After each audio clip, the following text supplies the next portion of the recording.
السلام علیکم ورحمۃ اللہ وبرکاتہ۔ ان الحمد للہ نحمده ونستعینه ونستغفره ونعوذ باللہ من شرور انفسنا ومن سیئات اعمالنا من يهده الله فلا مضل له ومن يضلل فلا هادي له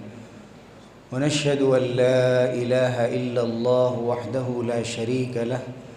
ونشهد أن سيدنا ونبينا ومولانا محمدا عبده ورسوله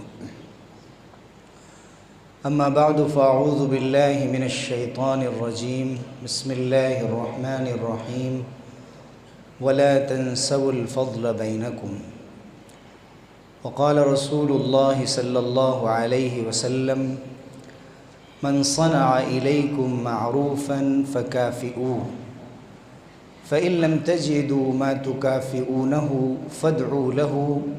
حتى تروا أنكم قد كافأتموه أو كما قال صلی اللہ علیہ وسلم۔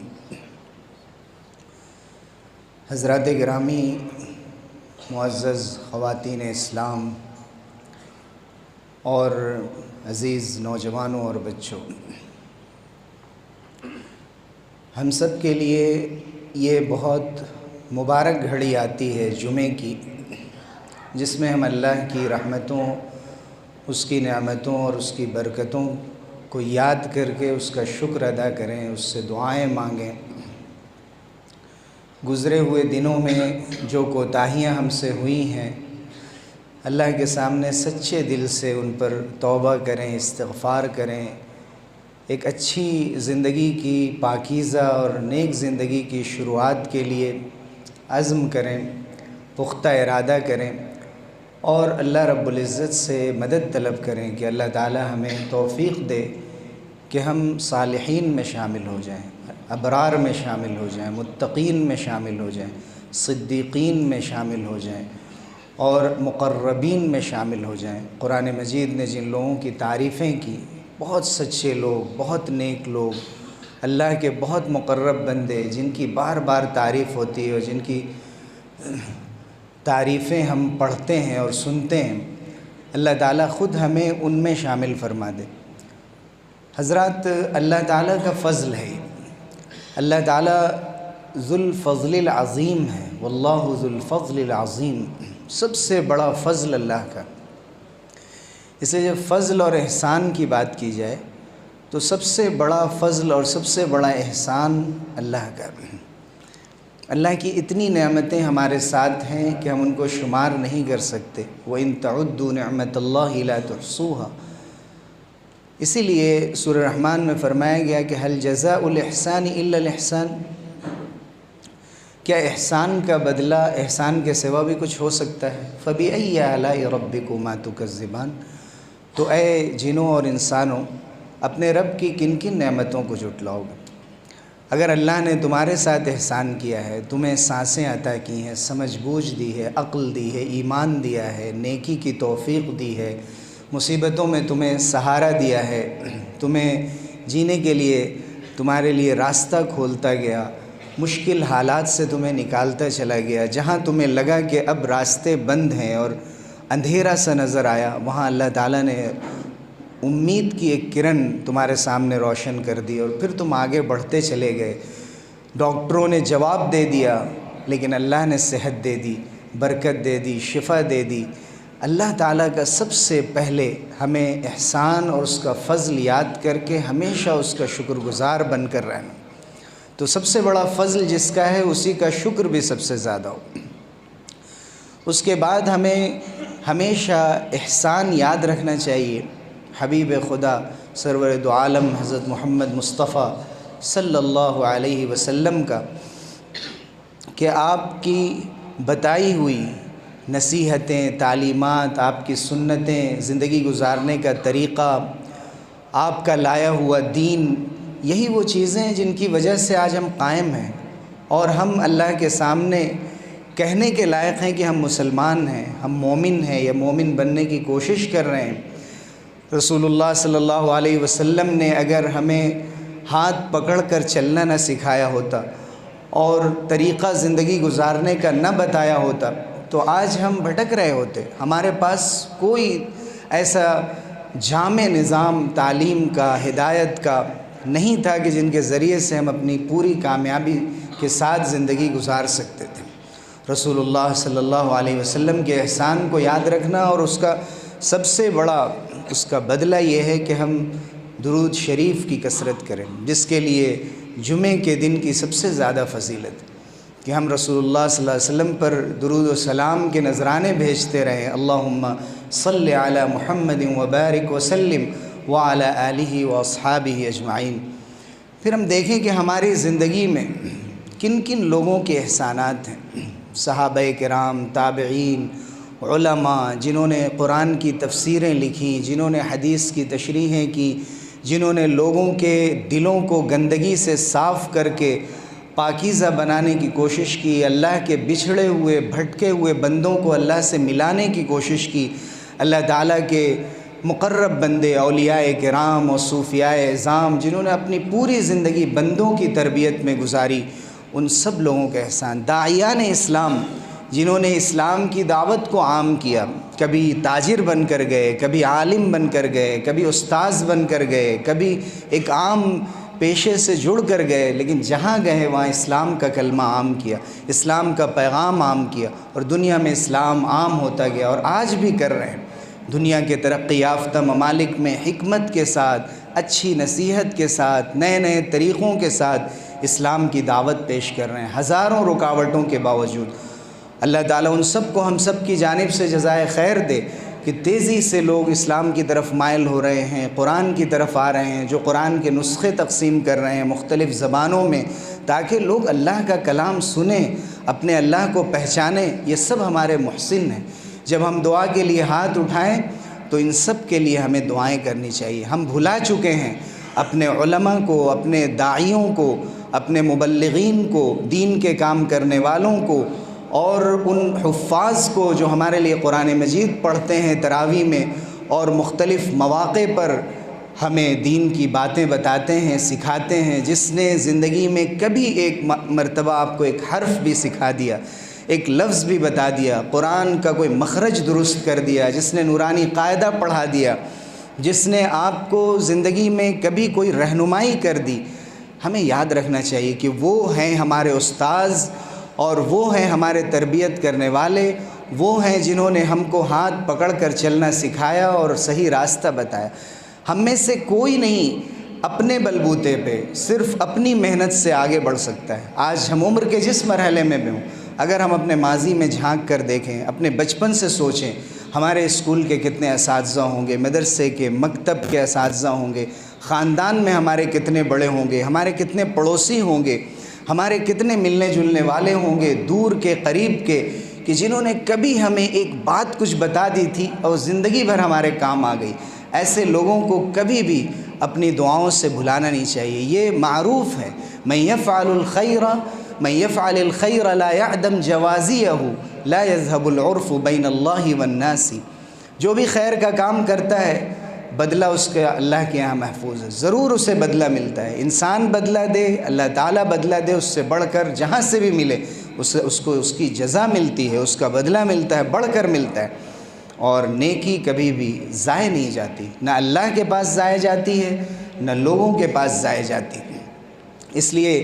جب ہم دعا کے لیے ہاتھ اٹھائیں یا زندگی میں کبھی بھی ہم یاد کریں تو فضل کو یاد کریں، احسان کو یاد کریں.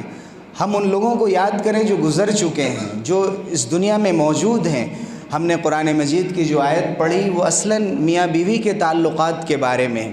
کہ وَإِن طَلَّقْتُمُوهُنَّ مِن قَبْلِ أَن تَمَسُّوهُنَّ وَقَدْ فَرَضْتُمْ لَهُنَّ فَرِيضَةً فَنِصْفُ مَا فَرَضْتُمْ إِلَّا أَن يَعْفُونَ أَوْ يَعْفُوَ الَّذِي بِيَدِهِ عُقْدَةُ النِّكَاحِ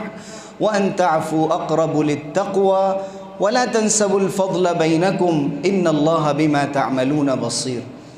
ایک خاص شکل بتائی گئی کہ اگر اس طرح سے کسی کی شادی ہوئی کہ اس سے پہلے کہ میاں بیوی تنہائی میں ملے، اس سے پہلے ہی طلاق ہو جائے، مہر طے کر دیا گیا تھا تو صرف آدھا مہر دینا پڑے گا. پھر قرآن نے کہا فَنِصْفُ مَا فَرَضْتُمْ، پھر ہدایت دی کہ إِلَّا أَن يَعْفُونَ، الا یہ کہ وہ عورتیں خود معاف کر دیں، یعنی جو بیوی ہے وہ معاف کر دے کہ جب ہم ایک ساتھ رہے ہی نہیں، ملے نہیں، تو ہم مہر کیوں لیں۔ قرآن نے کوئی اشارہ دیا کہ نکاح ہو گیا، مجلس نکاح میں بیٹھے، قاضی نے خطبہ پڑھایا، ایجاب ہوا، آفر ہوا، قبول کیا گیا اس پیشکش کو شوہر کی طرف سے، اور نکاح ہو گیا، ایک بندھن میں بندھ گئے، تو کچھ نہ کچھ دینے دلانے کا حصہ رہنا چاہیے۔ لیکن اشارہ کیا کہ جب آپ ملے ہی نہیں تو پھر مالی معاملات بھی نہیں رہنے چاہیے، الا یہ کہ معاف کر دے وہ عورت، او یعفو الذی بیدہ عقدۃ النکاح، یا وہ معاف کر دے جس کے ہاتھ میں نکاح کی گرہ ہے، یعنی شوہر اگر دے چکا تھا مہر، مجلس نکاح میں ادا کر چکا تھا یا بعد میں ادا کر چکا تھا، تو اب قرآن کی اس آیت کا حوالہ دے کر بیوی سے یا اس کے گھر والوں سے یہ نہ کہے کہ آدھا مہر ہمیں واپس کریں، چونکہ صرف آپ کا آدھا حصہ بنتا ہے۔ حیا کے خلاف بتایا قرآن نے اس کو، پہلے مسئلہ بتایا، پہلے حکم بتایا، پھر اسی آیت کے اخیر میں بتایا کہ معاف کر دیں تو اچھا ہے۔ وَلَا تَنْسَوُا الْفَضْلَ بَيْنَكُمْ، آپس میں فضل کو مت بھولو، احسان کو مت بھولو، اچھے معاملات کو مت بھولو۔ بھول تو کوئی سکتا ہی نہیں ہے، کبھی بھی کوئی انسان چاہ کر بھی نہیں بھلا سکتا ہے کسی کا احسان، لیکن کرتا کیا ہے؟ احسان ناشناسی کرتا ہے، احسان فراموشی کرتا ہے، نظر انداز کرتا ہے، اگنور کرتا ہے۔ کتنے ایسے لوگ ہیں جو کہتے ہیں کہ میں تو ان کو جانتا بھی نہیں، شاید کبھی آپ سے ملاقات ہوئی ہوگی، جبکہ زندگی کے ایک موقع پر وہی ان کے لیے کھڑے ہوئے، ان کے لیے کام کیا، ان کو موقع فراہم کیا، ان کو سپورٹ کیا، اور کہتے ہیں میں آپ کو جانتا بھی نہیں۔ کچھ مالی معاملات بیچ میں آ گئے، کچھ رنجش ہو گئی، خلش ہو گئی، انسان کا ضمیر ملامت کرتا ہے کہ تم کس سے کہہ رہے ہو، جو تمہارا محسن تھا۔ اندر سے انسان کو خود اس کا ضمیر ملامت کرتا ہے، اس سے پہلے کہ دوسرے لوگ اس پر لعنت بھیجیں، اس کی برائی کریں، خود اس کا ضمیر، چونکہ انسان کا ضمیر زندہ ہوتا ہے، انسان دھیرے دھیرے اس کو مار دیتا ہے، خلاف فطرت جا کر، انسان کے بنائے ہوئے، اللہ تعالیٰ کے بنائے ہوئے نیچر کے خلاف جا کر، اور مسخ ہو چکی ہوتی ہے طبیعت و فطرت، مٹا دیتا ہے اپنی خصوصیات کو، اخلاق کو، تب جا کر بے حیا بن جاتا ہے، پھر جو چاہتا ہے کرتا ہے، جس چیز کا چاہتا ہے انکار کرتا ہے، لیکن اس سے پہلے تو انسان ایسا نہیں کر سکتا۔ اسی لیے اللہ تعالیٰ نے فرمایا کہ وَلَا تَنْسَوُا الْفَضْلَ بَيْنَكُمْ، آپس میں جو احسان اور سلوک کا اس کو بھلا مت دینا۔ آج تم جدا ہو رہے ہو، خلوت نہیں ہوئی، یکجائی نہیں ہوئی، تنہائی نہیں ہوئی، لیکن کئی ایسے معاملات ہوں گے، پیچھے طلاق کے اور مسئلے ذکر کیے گئے ہیں، جہاں ایک عرصے کے رہنے کے بعد طلاق ہوئی ہو، ان سب کی طرف اشارہ کرتے ہوئے فرمایا گیا کہ نہ شوہر بھلا دے نہ بیوی بھلا دے کہ ہم لوگ کیا تھے، کس وعدے کے تحت ہم ایک ہوئے تھے، اور ہم نے کیا عہد وفا ایک دوسرے کے لیے باندھا تھا، پیمان وفا باندھا تھا کہ ہمیں لوئل بن کر رہنا ہے، ایک دوسرے کا وفادار بن کر رہنا ہے۔ یہ وفاداری کا مسئلہ ہے، وفا، اخلاص، اور بہتر طور پر احسانات کو یاد کرنا اور کہنا کہ جو ماضی میں جو کچھ ہمارے ساتھ ہوا ہم اس کو بھلا نہیں سکتے۔ ہو سکے تو طلاق کے بعد بھی خبرگیری رکھنا، تفقد احوال جسے کہا جاتا ہے، حالات کی خبر رکھنا، کہ ایک عورت جو اتنے عرصے تک ہمارے ساتھ رہی، کم سے کم ہم اس کے لیے کچھ کر سکتے ہیں، دوسرے واسطے تو اس کے ساتھ کر دیں، اس کی اولاد کے ساتھ کر دیں، کم سے کم اس کی برائی کرنا چھوڑ دیں، کم سے کم اس کے دوسری شادی میں رکاوٹ نہ بنے، کم سے کم کہیں اس کا تذکرہ آ جائے برائی سے تو کہہ دیں کہ نہیں وہ ویسی نہیں ہے، وہ بہت اچھی خاتون ہے، وہ بہت اچھا مرد ہے، بہت اچھا انسان ہے۔ عورت بھی کہہ دے، مرد بھی کہہ دے۔ قرآن نے یہ تعلیم دی، وَلَا تَنْسَوُا الْفَضْلَ بَيْنَكُمْ، تم آپس میں احسان کو بھلا مت دو۔ جھگڑا ہوا، انتشار ہوا، سب کچھ بھول گئے کہ ہم کس طرح جیے تھے، کس طرح سے ساتھ رہتے تھے، اور ایک دوسرے کے ساتھ بڑے بڑے وعدے کرتے تھے، اور جینے مرنے کی قسمیں کھاتے تھے، اور آج ایک دوسرے کو پہچاننے سے انکار کر رہے ہیں۔ قرآن نے سب سے پہلے میاں بیوی کے بارے میں یہ بات کہی، لیکن یہ قرآن کی ان آیتوں کا حصہ ہے جو اصولی حیثیت رکھتے ہیں، یعنی اس کو آپ پوری زندگی میں پھیلا سکتے ہیں، پوری زندگی میں عام کر سکتے ہیں۔ یہ میاں بیوی کے تعلقات ہیں، تعلقات دوستوں میں بھی ہوتے ہیں، بھائیوں بہنوں میں ہوتے ہیں، تعلقات اولاد اور والدین میں ہوتے ہیں، تعلقات تجارتی آپس میں بازار میں رہنے والوں میں ہوتے ہیں، ملازمتوں میں ایک ساتھ کام کرنے والے جو کولیگس ہیں ان میں ہوتے ہیں، مینیجر اور باس اور جو ورکرز ہیں جو جاب کر رہے ہیں ان کے درمیان ہوتے ہیں۔ یہ تمام تعلقات ایسے ہیں جن میں قرآن نے کہا وَلَا تَنْسَوُا الْفَضْلَ بَيْنَكُمْ، ابتدا کو یاد رکھنا، کہاں سے بات شروع ہوئی تھی، کہاں سے چلے تھے، کمپنی بنائی تھی، ایک ساتھ کہا تھا کہ ہم کاروبار کو ترقی دیں گے، اچانک اختلاف ہو گیا اور اتنا بڑا جھگڑا کھڑا ہوا کہ اسے جھوٹا، مکار، خیانت کرنے والا، اور اسے جن الفاظ سے ہم یاد کر سکے زندگی بھر یاد کرتے ہیں۔ قرآن نے کہا اسے بھول جاؤ، یاد مت کرو اس کو برائی سے، اس کے احسانات کو یاد کرو، اس کی اچھی رفاقت کو یاد کرو، تمہاری کمپنی اس کے ساتھ کتنی اچھی تھی، تمہارا ساتھ کتنا اچھا تھا، کیسے تم نے خوشی کے دن اس کے ساتھ گزارے تھے، ان کو یاد کر کے کم سے کم اپنی زبان کو روک لینا اور اس کی برائی مت کرنا۔ وَلَا تَنْسَوُا الْفَضْلَ بَيْنَكُمْ إِنَّ اللَّهَ بِمَا تَعْمَلُونَ بَصِيرٌ، بے شک جو کچھ تم کرتے ہو اللہ تعالیٰ اسے دیکھ رہا ہے۔ اگر کہیں پر تم کہہ رہے ہو کہ انہوں نے کہا ہے یا کہیں سے آپ کو معلوم ہوا ہے کہ اس کاروبار کو اٹھانے میں، اس کام کو کرنے میں، اس ڈگری کو پانے میں اور اس منصب اور عہدے کو پانے میں اور اس پوسٹ پر آنے میں ان کی سفارش، ان کا ریکمنڈیشن کہیں پر کام آئے تو یہ غلط ہے، میں نہیں مانتا، انہوں نے میرے لیے کچھ نہیں کیا ہے، غلط ہے۔ اللہ تعالیٰ دیکھ رہا ہے۔ اگر تم جھوٹ بول رہے ہو تو اللہ تعالیٰ دیکھ رہا ہے، اور تم قرآن کی اس آیت کے خلاف کر رہے ہو کہ قرآن نے کہا نظر انداز مت کرنا، کہنا نہیں میرے ساتھ ان کے بہت احسانات، اختلاف ہو گئے الگ سی بات ہے لیکن میرے وہ محسن ہیں، مشکل گھڑی میں انہوں نے میرا ساتھ دیا ہے، اور مجھے جب ٹھوکر لگی اس وقت انہوں نے کاندھے پر ہاتھ رکھ کے مجھے کھڑا کیا اور کہا کہ تم آگے بڑھو، میں تمہارے ساتھ ہوں۔ ایسے لوگوں کو کبھی بھی نظر انداز کر دینا بد اخلاقی کی علامت ہے، بے وفائی کی علامت ہے، یہ احسان ناشناسی ہے۔ حضور اکرم صلی اللہ علیہ وسلم نے فرمایا من صنع الیکم معروفا فکافئوہ، تمہارے ساتھ کسی نے کوئی بھی نیکی کی ہے اس کا بدلہ دو۔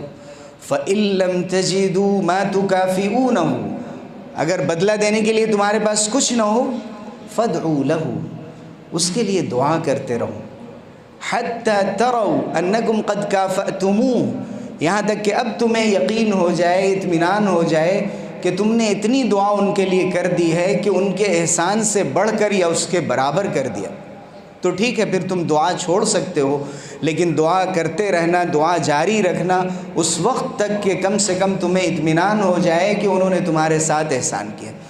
ہم اپنی زندگی میں دیکھیں کہ کن لوگوں نے ہمارے ساتھ احسانات کیے ہیں، ان میں سب سے اوپر ہمارے والدین ہم کو نظر آئیں گے، سب سے اوپر ہمارے سروں کا تاج، ہمارے سروں کی پگڑی، عمامہ، اور جن کے لیے اگر ہم پوری زندگی، پوری رات اور دن کھڑے رہ جائیں ایک پیر پر، ان کے حقوق ادا نہیں کر سکتے۔ قرآن میں فرمایا گیا کہ اف نہ کہو، بعض مفسرین نے کہا کہ اف سے چھوٹا لفظ اگر کسی کو جھڑکنے کے لیے، کسی کو ڈانٹنے ڈپٹنے کے لیے، کسی پر ناراضگی کے اظہار کے لیے اگر ہوتا تو اللہ تعالیٰ وہ بیان کر دیتے۔ سب سے چھوٹا لفظ اف صرف 3 حرفی لفظ ہے، الف اور 2 بار فا ہے جو تشدید کے ساتھ ہے، اف نہ کہو۔ اس سے آگے پھر ہم سوچ بھی کیسے سکتے ہیں؟ لیکن اگر والدین ناراض ہو گئے کسی وجہ سے، اور کسی وجہ سے دونوں میں رنجش پیدا ہو گئی، اور عام طور سے یہ شادی شدہ زندگی میں ہوتا ہے، اکثر لوگ اپنے دادی حال، نانی حال، سسرال تینوں کو کامیابی سے لے کر چلنے میں ناکام ہو جاتے ہیں۔ اس کی وجہ سے یا تو بیوی کو ایک کنارے ڈال دیتے ہیں یا والدین کو ایک کنارے ڈال دیتے ہیں، ان کی خبرگیری نہیں کرتے، ان کی ناراضگی کو دور کرنے کی کوشش نہیں کرتے، برابر پہ کھڑے ہو جاتے ہیں آ کر کہ بھائی والدین کو بھی تو سوچنا نا، وہ میری چھوٹی چھوٹی بات کو پکڑ کے بیٹھے ہوئے ہیں، وہ میری باتوں کو سنتے ہی نہیں، میری برائی بہن سے کرتے ہیں، بھائی سے سب گوارا کیجئے، اندھے بہرے بن جائیے، جیسے کہ والدین نے کچھ کہا ہی نہیں ہے، اور جا کر جھک جائیے کہ مجھ سے غلطی ہوئی۔ غلطی سراسر والدین کی ہو، ممکن ہے یہ بات، چونکہ وہ بالکل دودھ کے دھلے نہیں ہیں، وہ بھی انسان ہیں، لیکن دل میں اللہ نے جو محبت بچوں کی رکھی ہے اس کی وجہ سے صرف ایک ہی وجہ ہو سکتی ہے کہ بدگمانی ہو گئی ہے، اور ان کو یقین سا ہو گیا ہے، کسی نے ان کے کان بھر دیے ہیں، یا کسی عمل سے ان کو ایسا لگنے لگا ہے کہ میرے بچے میرے لیے بدل گئے ہیں، یا عمر کا تقاضا ہے، دل پر انہوں نے زیادہ بوجھ لے لیا ہے، چیزوں کو سمجھ نہیں پا رہے ہیں. ہمیں ان باتوں کو سمجھنا پڑے گا. جتنی عمر بڑھے گی وہ بچے کی طرح ہوتے جاتے ہیں. جیسے بچوں کو ہم باتیں نہیں سمجھا پاتے ہیں، ویسے ہی اپنے والدین کو ہم نہیں سمجھا پاتے ہیں. اور ہم نہیں سمجھا پا رہے ہیں تو یہ نہ سمجھیں کہ وہ میرے حق میں برے ہو گئے یا وہ میرا برا چاہتے ہیں. اللہ نے وہ حصہ ان کے دل کے اندر رکھا ہی نہیں ہے، ایسا کوئی ڈیوائس کہ جس کے ذریعے سے ماں باپ بچوں سے ہمیشہ کے لیے ناراض ہو جائیں یا ان کا برا چاہنے لگیں. اللہ نے ان کے اندر وہی خوبی رکھی، کبھی برا نہیں چاہ سکتے، لیکن ناراضگی کا اظہار تربیت کے لیے کرتے، اور ضعیفی کی وجہ سے، عمر بڑھنے کی وجہ سے، آس پاس کچھ غلط لوگوں کے آنے کی وجہ سے وہ آپ سے خوشی اور آپ سے رضامندی کا اظہار نہیں کر پاتے. لیکن ہمارا کام یہ ہے کہ اپنی طرف سے پیچھے چلے جانا، بار بار ذکر کرنا، بار بار جا کر ملنا، اور اس بات سے ڈرنا کہ کہیں ناراضگی کی حالت میں وہ دنیا سے نہ چلے جائیں. میرا کیا ہوگا؟ ہمیں ان باتوں کو سنجیدگی سے لینے کی ضرورت ہے. ہم دیکھتے ہیں جو شکایتیں لوگوں کی آتی ہیں، دارالفتہ میں، دارالقضا میں کھل کر اپنے والدین کے خلاف لوگ کھڑے ہو جا رہے ہیں. ایک ایک صوفے کے لیے، گھر کے ایک ایک سامان کے لیے، کہ والد صاحب نے وعدہ کیا تھا اور ابھی دے نہیں رہے، انہوں نے دوسری شادی کر لی ہے، وہاں دے دیا، کیا تھا وعدہ پورا نہیں کر پا رہے ہیں. اللہ نے آپ کو ہاتھ پیر دیے ہیں، آپ محنت کر کے لے لیجئے. اگر صوفے نہیں کرسی مل جائے تو کیا حرج ہے، زمین پر بیٹھ جائیں تو کیا حرج ہے. اس کی وجہ سے آپ اپنے باپ سے لڑیں گے. لیکن افسوس کی بات یہ ہے کہ چیزوں نے، اشیاء نے، اثاثہ جات نے، اور گھر کے فرنیچرز اور ساز و سامان زندگی نے، زندگی کے اسباب نے ہمارے گھروں میں، ہمارے دل و دماغ میں زیادہ اہمیت پالی ہے. اپنے والدین اور بڑے بھائیوں اور بہنوں کے مقابلے میں ہم ٹھکرانے کو تیار ہو جاتے ہیں ایک دوسرے کو. اللہ تعالی ہمیں اس بات کی توفیق دے کہ ہم ان کو پہچانیں. پڑوسیوں میں آپ دیکھیں کس نے کیا احسان کیا تھا. حضور اکرم صلی اللہ علیہ وسلم جب طائف گئے، 10 دن طائف میں کوشش کی، وہاں کامیابی نہیں ملی. جب آپ لوٹے ہیں زخموں سے چور، تو حضرت مطعم بن عدی، جو حضرت کہنا ان کے لیے صحیح نہیں اس لیے کہ وہ اسلام نہیں لائے، مطعم بن عدی نے اعلان کیا، پاورفل آدمی تھے، کہ میں محمد کو پناہ دیتا ہوں. اپنے 4 بیٹے کعبے کے قریب، رکن یمانی کے قریب کھڑے کر دیے، سلاح لے کر آرمڈ فورس کی طرح کہ محمد کو کوئی نقصان نہیں پہنچا سکتا ہے. ابو البختری بن ہشام، جب شیب ابی طالب کا واقعہ ہوا 3 سال 2.5 سال کا، اس وقت جو معاہدہ ہوا تھا کہ بنی ہاشم کا بائیکاٹ کیا جائے، محمد اور اس کے لوگوں کا بائیکاٹ کیا جائے، اس معاہدے نامے کو اور اس کاغذ کے ٹکڑوں کو انہوں نے پھاڑ دیا تھا کہ وہ بھوکے مریں گے اور ہم کھاتے رہیں، ہم مسلمانوں کے ساتھ ایسا نہیں ہونے دیں گے. حضور نے ان دونوں کے احسانات کو یاد رکھا، کبھی نہیں بھلایا. یہاں تک کہ حضرت جب ان کا انتقال ہوا، بدر کے موقع پر جب ہجرت کے کچھ بعد ان کا انتقال ہوا، تو حضرت حسان ابن ثابت جو رسول اللہ صلی اللہ علیہ وسلم کے شاعر تھے، خاص آپ کے دربار کے اور آپ کی بارگاہ کے، انہوں نے قصیدہ لکھا، مطعم بن عدی کی تعریف کی، ان کی سخاوت کی، ان کی زندہ دلی کی، ان کے احسانات کی. حضور نے منع نہیں فرمایا، ان کو تعریف کی. اور بدر کے موقع سے حضور صلی اللہ علیہ وسلم نے مطعم بن عدی کو یاد کیا. جب 70 قیدی آئے تو حضور نے فرمایا کہ لو کان المطعم ابن عدی حیا ثم کلمنی فی ہؤلاء النتنا لترکتہم لہ. اگر مطعم بن عدی آج زندہ ہوتے اور وہ مجھ سے ان بدبودار لوگوں کے بارے میں بات کرتے، ان دشمنوں اور اللہ کے باغیوں کے بارے میں، کہ ان کو چھوڑ دیجئے، بغیر کچھ فدیہ لیے ہوئے ان کو رہا کر دیجئے، تو میں صرف ان کے کہنے پر چھوڑ دیتا ان کو. اتنا بڑا احسان، اور اس کو یاد رکھنا اور اس کو نہ بھلانا، اور اسے نازک موقع سے اس کا تذکرہ کرنا کہ اگر آپ کسی سادہ عالم سے پوچھ لیں تو وہ کہے گا ناجائز ہے، ایسا نہیں بول سکتے ہیں. جس نے مطالعہ نہ کیا ہو صحیح سے سیرت کے ان حصوں کا، تو بظاہر لگتا ہے کہ یہ کیا بات ہوئی کہ ایک کافر کی اتنی بڑی تعریف کی جا رہی ہے. لیکن حضور اکرم صلی اللہ علیہ وسلم نے اخلاق کی اس بلندی کا تعارف کرایا کہ جس کی وجہ سے قرآن نے آپ کو کہا ہے کہ انک لعلی خلق عظیم. اور قرآن نے حضرت عائشہ صدیقہ رضی اللہ عنہ نے فرمایا کہ کان خلقہ القرآن. آپ صلی اللہ علیہ وسلم کے اخلاق دیکھنا تو قرآن پڑھ لو، قرآن کے پاروں میں آپ کے اخلاق پھیلے ہوئے ہیں. رسول اللہ صلی اللہ علیہ وسلم نے یہی تعلیم صحابہ کو دی، اور صحابہ نے اس بات کا لحاظ رکھا، وہ اپنے اساتذہ کا احترام کرتے تھے۔ حضرت امام شافعی رحمۃ اللہ علیہ نے فرمایا کہ اگر کسی نے تمہیں ایک حرف بھی سکھایا ہے، ایک آزاد بندے، ایک شریف بندے، ایک حوصلہ مند، حوصلہ بخش، ایک سچے انسان کا طریقہ یہ ہوتا ہے کہ اسے بھلاتا نہیں۔ الحر من راعى وداد لحظة وانتمى لمن القى او علمه حرفا فرمایا کہ اگر وداد لحظہ او حرفہ، کہ حضرت امام شافعی نے فرمایا کہ وہ انسان آزاد ہے، پکا بندہ ہے، سچا بندہ ہے، جو صحیح میں آزاد ہے کینے سے، بغض سے، نفرت سے اور بخل سے، کنجوسی سے، اپنے دل کی گندگی سے آزاد ہے، ایک آزاد بندہ ہے کہ جو ایک لمحے کے احسانات کو بھی یاد رکھتا ہے، جو یاد رکھتا ہے کہ فلاں نے مجھے ایک حرف بتایا تھا اور میں پوری زندگی میرے کام آئی۔ وہ حضرت امام شافعی رحمۃ اللہ علیہ نے فرمایا، اور صحابہ تابعین اس پر قائم رہے۔ ہم نکاح کے معاملے میں، بازار میں جب معاملہ کر رہے ہوں، تجارت کر رہے ہیں، اس وقت آج آپ دیکھیے کہ لوگ مجبور ہو کر کوئی چیز بیچنے لگتے ہیں، سامنے والا کم قیمت میں خریدنے کی بات کرتا ہے، بھول جاتا ہے کہ میرا مسلمان بھائی ہے۔ اب جیسے اس نے کہا کہ بھئی مجھے جانا ہے، کچھ کام ہے ضروری، میں اونے پونے دام میں بیچنا چاہ رہا ہوں، تو اس نے جو ریٹ رکھا ہے لوگ اس سے اور نیچے آ کر بات کرتے ہیں، چاہے وہ بازار کے بالکل خلاف۔ اور اگر کوئی مجبوری میں کچھ خریدنے آ جائے،